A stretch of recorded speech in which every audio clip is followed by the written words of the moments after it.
પરીક્ષાના વિદ્યાર્થીઓએ આ વખતે એકાંત સ્થળમાં વાંચવાનું પસંદ કર્યું। આ વખતે વિદ્યાર્થીઓને વાંચન માટે એક નવું જ સ્થળ મળી ગયું, જો કે અમદાવાદનું આ સ્થળ ફરવા માટે પણ હોટ ફેવરિટ છે। અમદાવાદનું રમણીય સ્થળ કાંકરિયા આમ તો હરવા ફરવા માટે ફેવરિટ છે, પણ હવે વિદ્યાર્થીઓ પણ વાંચન માટે આ સ્થળને હોટ ફેવરિટ માની રહ્યા છે। કુદરતના સાનિધ્યમાં અને રમણીય તથા શાંત વાતાવરણમાં વિદ્યાર્થીઓને વાંચવાની મજા આવે છે। વિદ્યાર્થીઓનું કહેવું છે કે શાંત સ્થળે વાંચન કરવાથી યાદ રહે છે। ઘરે શું થાય છે, ઘરે બધા ગેસ્ટ આવે ને અત્યારે બોર્ડની એક્ઝામ છે એટલે તો બધા વિશ કરવા આવે છે, પછી ઘરે બધા ટીવી જુએ, નાના છોકરાઓ રમવા આવે। હવે એ લોકોને ક્યાં રોકી શકીએ આપણે? એટલે શું અહીંયા કાંકરિયામાં 10 રૂપિયાની ટિકિટ લઈ અંદર બેસીએ, શાંતિથી વાંચીએ અહીંયા કુદરતી સૌંદર્યની નીચે। ગરમીના વાતાવરણમાં બહુ જ ગરમીની ઉકળાટ હોવાથી ઘરમાં ખલેલ પહોંચે, કોઈ વાંચવા ના દે અને ગરમી બહુ જ રહે। એના કરતાં અહીંયા કુદરતી સાનિધ્ય હોવાથી શાંતિથી વાંચી શકાય છે અને કોઈ ડિસ્ટર્બન્સ નથી રહેતું અને સારું વંચાય છે। એટલા માટે ઘરમાં બહુ ડિસ્ટર્બન્સ રહે છે અને આજુબાજુથી પણ બહુ નોઈસ આવતો હોય છે અને અહીંયા ખૂબ ઠંડી હવા હોય છે અને અહીંયા વાંચવું બી બહુ જ ગમે છે। કેટલાક વિદ્યાર્થીઓને ઘરમાં વાંચન માટે ખૂબ મુશ્કેલીઓ પડે છે, ત્યારે આવા વિદ્યાર્થીઓ માટે કાંકરિયા આશીર્વાદરૂપ બન્યું છે। સારી તૈયારી થાય તે માટે વિદ્યાર્થીઓ કાંકરિયામાં એન્ટ્રી ફીના 10 રૂપિયા ભરવા પણ તૈયાર છે। ત્યારે હવે કાંકરિયા ફરવાની સાથે વાંચવા લાયક સ્થળ પણ બની ગયું છે।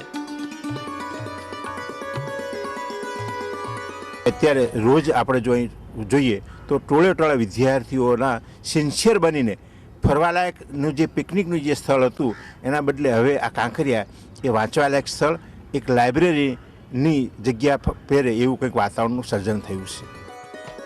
કાંકરિયાની પાળે કુદરતી સાનિધ્યમાં નિશ્ચિતપણે વાંચતા બોર્ડના વિદ્યાર્થીઓ હાલ અંતિમ તબક્કાની તૈયારીઓ કરી રહ્યા છે। ત્યારે વિદ્યાર્થીઓને કાંકરિયા કાર્નિવલ ખરા અર્થમાં સાર્થક નીવડ્યું હોય એમ લાગે છે।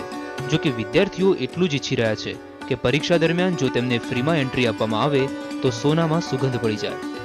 એક સમયે કાંકરિયાનો ઉપયોગ અવાવરૂ જગ્યા હોવાને કારણે પ્રેમલી ગોષ્ઠી માટે કરતા હતા, પરંતુ કાંકરિયાની કાયાપલટ બાદ સુસાઇડ પોઈન્ટ તરીકે ઓળખાતી આ જગ્યા આજના સ્ટુડન્ટ માટે રીડિંગ પોઈન્ટ બની ગઈ છે।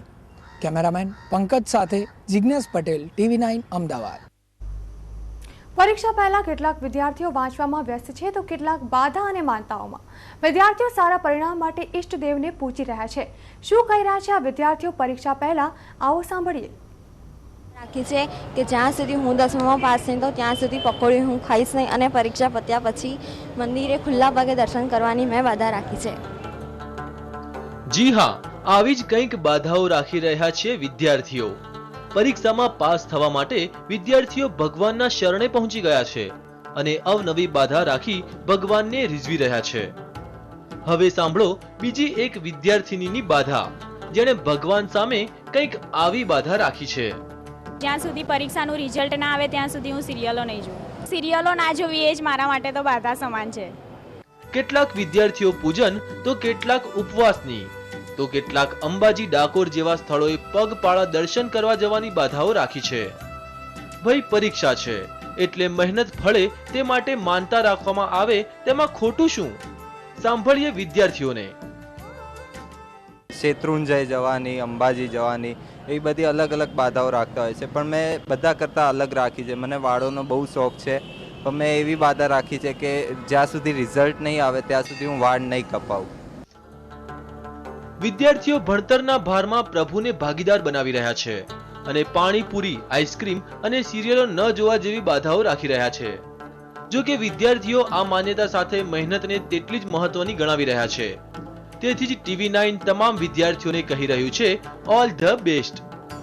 જિગ્નેશ પટેલ, TV9 અમદાવાદ।